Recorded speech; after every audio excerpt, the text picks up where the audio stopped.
Bonjour, j'ai le plaisir aujourd'hui de vous annoncer la sortie de mon dernier ouvrage qui vient de sortir chez 29 bis éditions dans la collection Checklist. Alors, la collection Checklist, vous la connaissez peut-être maintenant un petit peu mieux, c'est une collection qui fonctionne comme un livre dont vous êtes le héros, avec un parcours dans lequel je pose plein de questions et en fonction des réponses, je vous dirige vers l'une ou l'autre section du livre.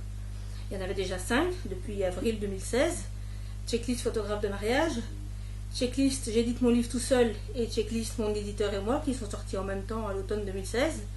On a Checklist entreprise communiquée par l'image en toute légalité et on avait enfin Checklist on va voler une photo. Et puis comme ça marche, j'en ai fait un autre tout simplement. Et le petit dernier s'appelle Checklist photographie d'enfants, droits et devoirs. Alors à qui s'adresse cet ouvrage? Il s'adresse en fait à tout le monde. Je ne me contente pas d'évoquer la question des photographes professionnels, je commence d'ailleurs l'ouvrage en expliquant en quoi la diffusion des photos de vos propres enfants, que vous soyez pro ou pas, peut éventuellement se heurter à certaines difficultés. Qu'est-ce qu'il faut veiller à faire, qu'est-ce qu'il faut respecter comme règles, et ce pour vos enfants, pour les enfants de votre famille ou ceux de vos amis. Ensuite, j'évoque la question sous l'angle des statuts du photographe dans la première partie de l'ouvrage, c'est-à-dire en gros qui peut faire quoi. Je détaille un petit peu, je donne quelques indications, et il y a d'ailleurs un tableau en fin d'ouvrage qui récapitule un petit peu ces questions-là. Ensuite, seconde partie du livre, qui est sans doute la plus importante par rapport aux questions qu'on me pose tous les jours, c'est la difficile conciliation entre le droit à l'image des enfants et le droit d'auteur du photographe. Et donc je reprends tous les types de photographies, c'est-à-dire les photos familiales, les photos pour la mode, pour la pub, les séries artistiques, la photographie scolaire, etc.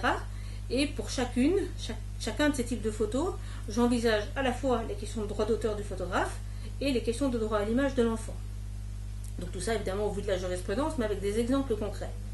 Je vous propose aussi, comme chaque fois, ici il y a 2 modèles de contrat et un modèle d'autorisation d'image. Donc vous verrez un petit peu comment ça s'articule. J'examine aussi la question des enfants mannequins et ou des enfants modèles d'art, vous verrez ce que j'en dis. Voilà, c'est relativement complet en fait. Vous verrez que ça devrait répondre à pas mal de vos questions. Donc voilà, je vous souhaite une excellente lecture. À l'heure où vous lisez ceci, j'ai déjà commencé un autre ouvrage. Ouais, ça suit pas mal. Et voilà, donc vous avez juste le temps de lire ça et puis je viendrai annoncer la suite. Voilà, à très bientôt, au revoir.